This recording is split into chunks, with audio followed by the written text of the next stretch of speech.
Welcome back, loyal fight fans, to Boxing. Eat that shit up. I am your humble host, Tummy Tom O'Neill, the human body snatcher, and I am back at it. You already know the drill. Hit the thumbs up button, hit the subscribe button. We like die-hard, dyed-in-the-wool boxing fans here, so that means, I guess, 35 and older who don't know how to use phones very well. If you're in the age group of using phones and using the internet and using YouTube, you probably like MMA. Get off this show. Get off this show. We only want 12 views on this show. You know how we roll. Now, there's not a lot of boxing coming up for this weekend, but we have a lot to recap to get into on today's show of the past weekend. Joshua versus Usyk. That undercard was pretty stacked as well. I'm gonna start right off with Campbell Hatton fight. I told you guys I like Campbell Hatton, not just because he's the son of Ricky Hatton. I mean, that is half the thing. Let's just be real. That's half the thing right there. But he is a cool kid, and he comes to fight all the time, and he did this as well. He always comes to fight, and last weekend was no exception, but he got schooled in that fight. He got absolutely schooled. I don't see how you can even make an argument for a draw in that fight. It's a 6-round fight.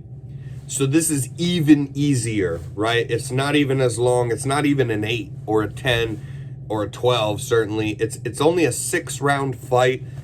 I mean, come on, man. We have these arguments on here all the time, and we go over fights, and I'll watch them back and round after round, and a million people do, and make these arguments for, oh, God, this was a robbery, that was a robbery. And it gets, you can make it, in some cases, pretty clean cut for a 12-round fight. And that's long, man. And usually people, if they're losing even bad, they'll take a couple of those rounds, and you can go, yeah, they shouldn't have got this, but it wasn't dominant, so maybe you can fudge giving them. This is real simple stuff, man. This is only a 6-round fight. The guy, the guy lost almost. I mean, I think. I forget what round it was now. I've went back and watched the fight a second time already too, which was just, it didn't do him any more favors. But there was one round in there where pretty much I think you give it to him. Man, I mean, and even that wasn't dominant. And then every other round, it's like the guy's just getting schooled. This Sonny Martinez guy's no joke. I'd never heard of him. He was 15-0 now. Now he's 15-1. God bless him. He's in boxing, but he was 15-0 and should be 16-0. He hadn't really fought in anyone of any kind of sort of value, prior to this. So I just hadn't seen him. And you know what? I looked though at the resume of who he'd fought and saw he hadn't really fought anybody. I put that together with that they're going to want to showcase Campbell Hatton in London, and just made a call for it. Now the odds on the thing were, God, Campbell Hatton's like a minus 3,500. He was on some of my parlays, so I mean, they gave him the fight. He was just getting schooled throughout this fight. The uppercut was there for Sonny all night. I mean, he hit some real good ones on Campbell Hatton, but what he'd do too is he'd prod a bit while Campbell Hatton's coming in, always with looping shots. He'd prod straight down the middle. Straight punches get there faster than punches from the side, right? So he'd poke at Campbell Hatton, prod at him, and then he'd just eat some shots and come in swinging his hooks. He'd get out of the way and he'd come through with the uppercut. Get out of the way and come through with the uppercut. And then sometimes on the pocket, he'd just sit there, tap at him, and just shove that thing right through, right down the pipe. It was there all night. He never made an adjustment for it. I mean, that among other punches. That punch in particular stood out to me in watching this fight, especially a second time, that he was there to be had with that uppercut all night. But other punches as well, man. Campbell Hatton really just didn't, he's showing that he is young, that he is still 20 years old, because he didn't make any, all he had his heart, wearing his heart on his sleeve and just coming forward. He landed a couple nice body shots. I like the upstairs, downstairs work from Campbell Hatton, but he wasn't cutting off the ring. He was chasing Sonny all around the ring, and just getting tagged, really. I mean, that was a clean cut. I like to, I can give an opinion and say, I think this person should have won the fight. That doesn't mean that I automatically always will say that's a robbery. You got to save him for times like this. What a robbery, right? What a robbery. Go watch the Campbell Hatton Sonny Martinez fight. My God, what a robbery. And that's kind of what I was talking about as far as, either getting swayed by the crowd or mailed in kind of scorecards ahead of time,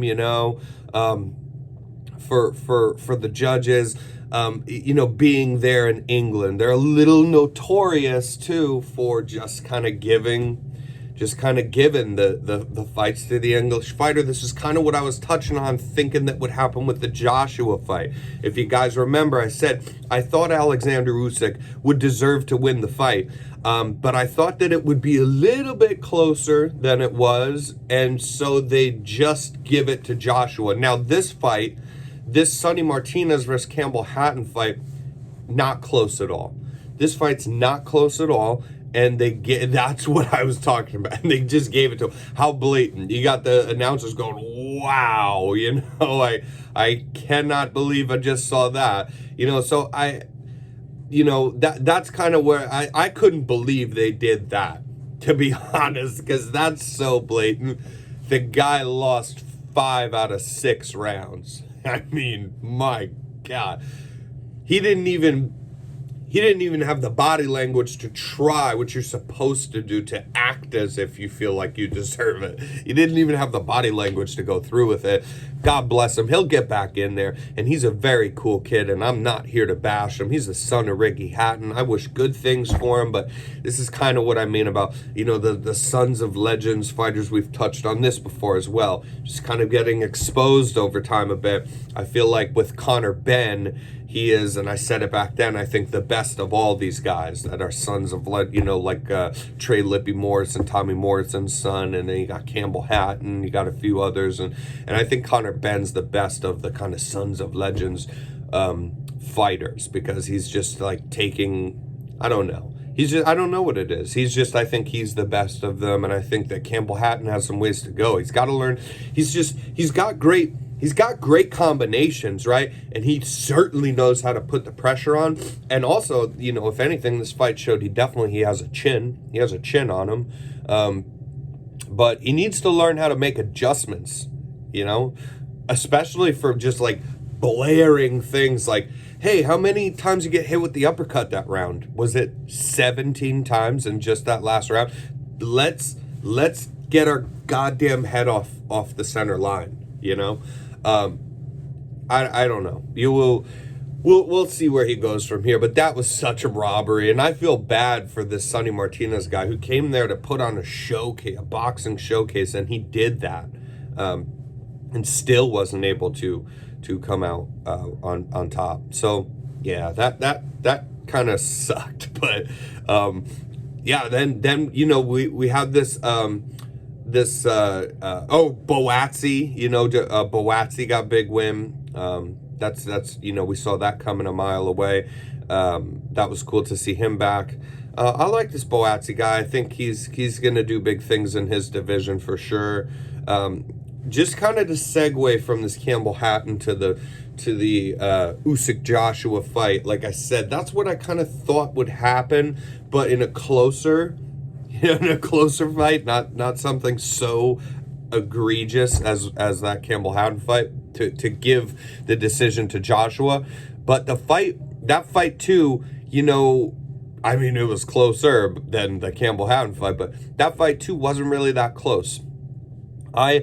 So I'll take a little part of being right, a little part of being wrong here. I said Alexander Usyk would deserve to win that fight, but I did think they'd give it to Joshua. And the reason is not just simply because, like I said, because of being, I thought they'd give it to him because they could, because he'd have deserved to lose by decision, but it would be closer and it would tempt the judges into just, yeah, give it to him. Keep all these belts, keep the Tyson Fury fight. Make everybody here in England happy. Make Eddie Hearn happy, or his star fighter. You know, now he's got Canelo. So let's be fair, Canelo's his star fighter now. But yeah, it wasn't that close. I saw the unofficial scorecards giving Joshua one of those first 4 rounds. I don't know exactly which one of those you would give him. Was it the second, or was it the fourth? Was it the 4th round? Because to me, you know, Usyk took all 4 of those opening rounds.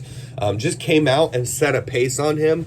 That straight left down the middle where he just get, because Joshua, I told you guys, he needed to use his power. He needed to be a bully against the smaller guy in there. And I was afraid that this would happen with him, because this is what we've been seeing from him after that Ruiz knockout.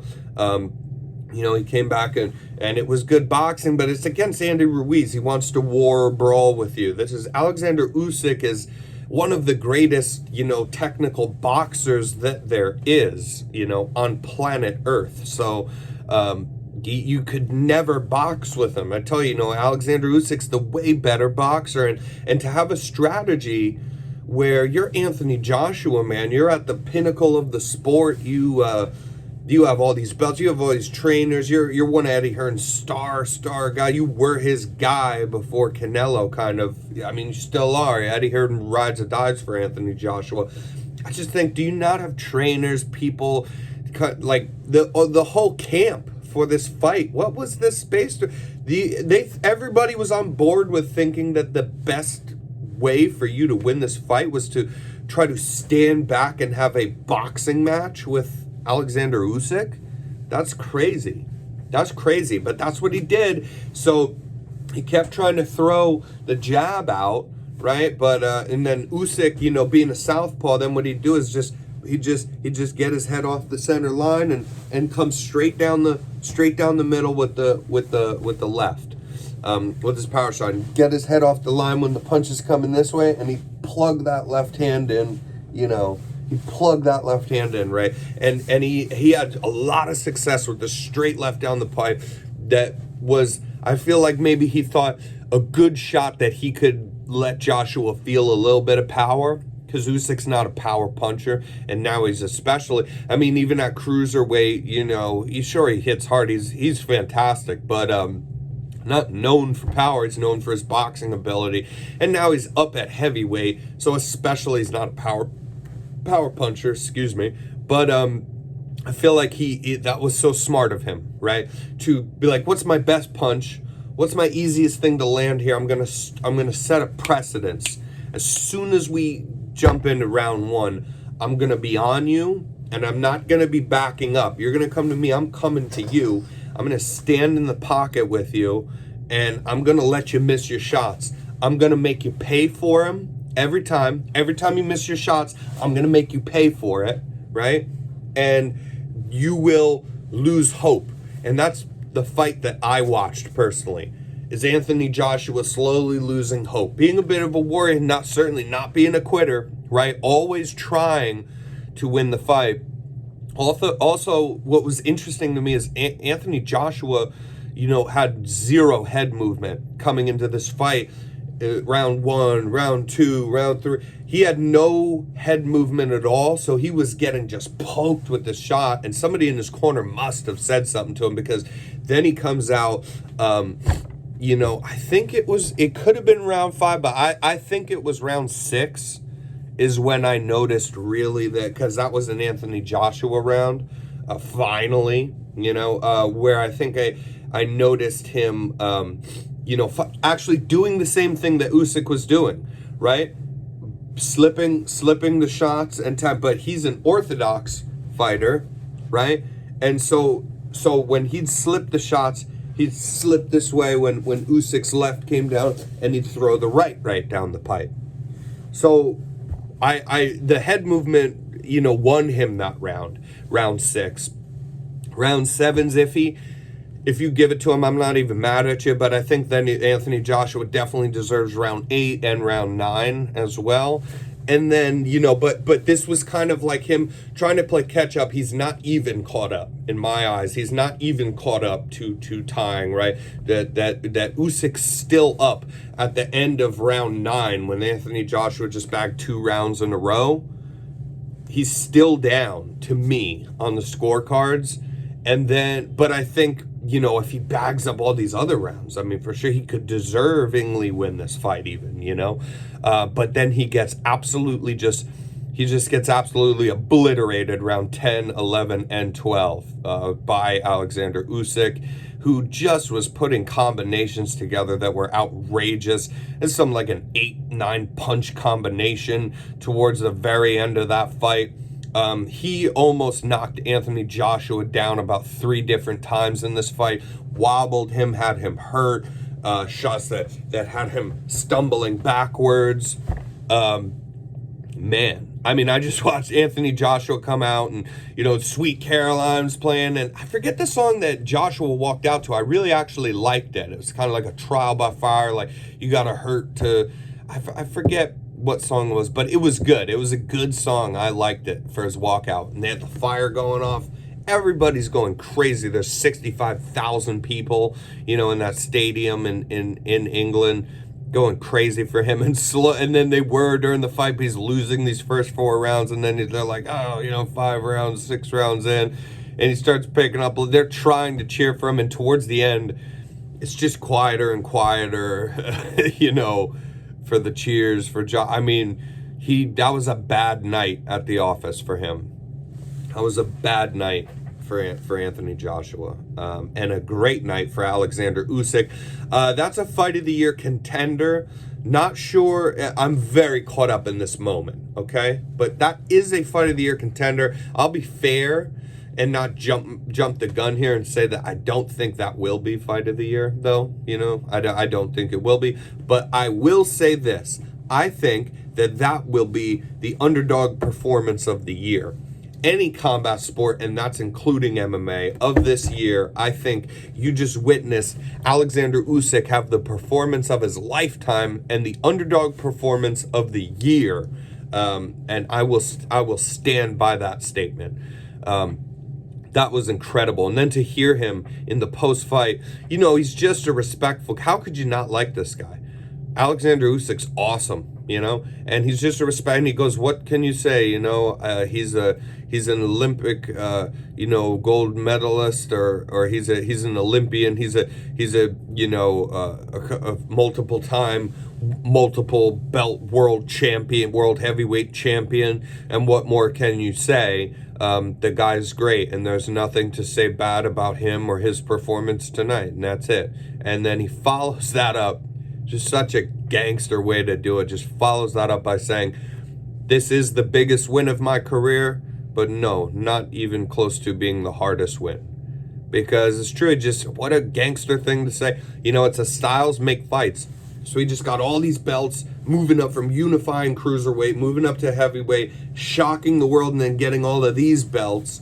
He only needs the one. Here's another thing I want to touch on real quick. What is going on with the unification talk all the time? All the time with unify. And now he's the unified champ. Anthony Joshua was a unified. This is a unified world. I mean, you're unifying some of the belts, but you're not unifying all of them, because Tyson Fury has the WBC, and he's the lineal heavyweight champion of the world. You're not, that's the whole point of that. You were going to put this Joshua fight together when he had the belts to unify the belts, right? I'm getting a little lost in translation in that.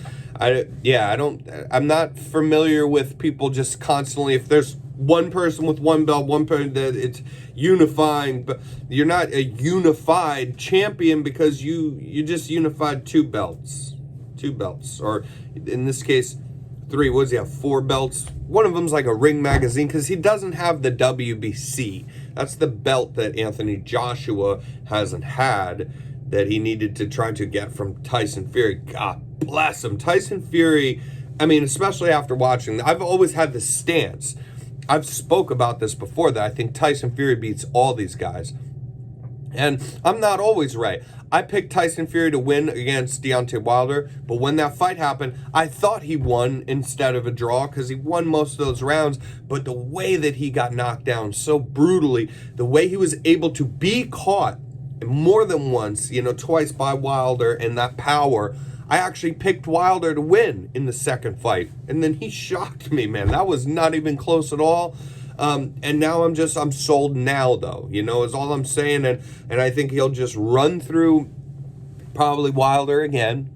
And I always think he'll beat up Anthony Joshua, straight beat him up, because he has a very similar boxer, savvy, good footwork, great head movement, angles kind of fighting that Alexander Usyk has. Tyson Fury has that too. And then what's the difference? Tyson Fury is worlds big. He is so much bigger.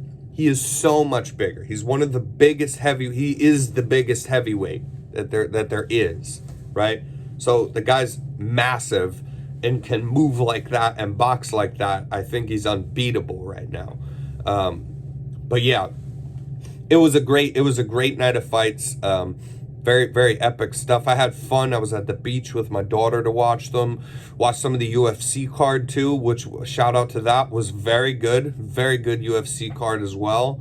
And yeah, this weekend there's not much fights, but there is I believe it's on Monday, right? They have moved this.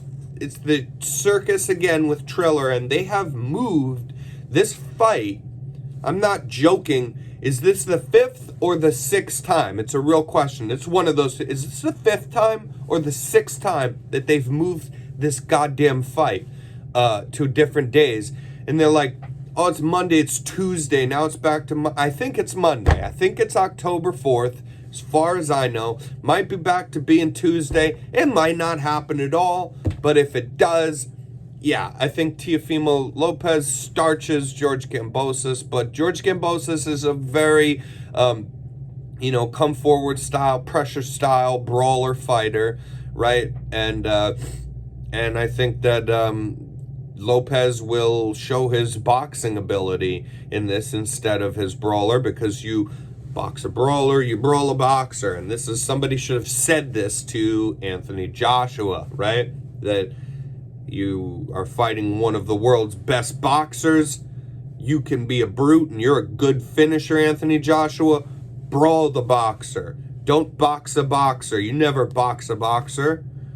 You can brawl a brawler if you're a brawler yourself, but you never box a boxer. That doesn't happen. It doesn't work that way. If you got two people who are good boxers and they're fighting each other, one of them has to make the decision that I'm going to be a bit more of a brute too to change things up, right? And so you never, box you brawl a boxer, you box a brawler. And that's why I think Teofimo Lopez wins this fight. If it ever happens, we'll see. Until next time, loyal fight fans, we're back giving you a taste of boxing headquarters back here. Stay loyal, fight fans. I'm Tummy Tom. You know I'm a sucker for that body shot. We might get one on George Kambosas, okay?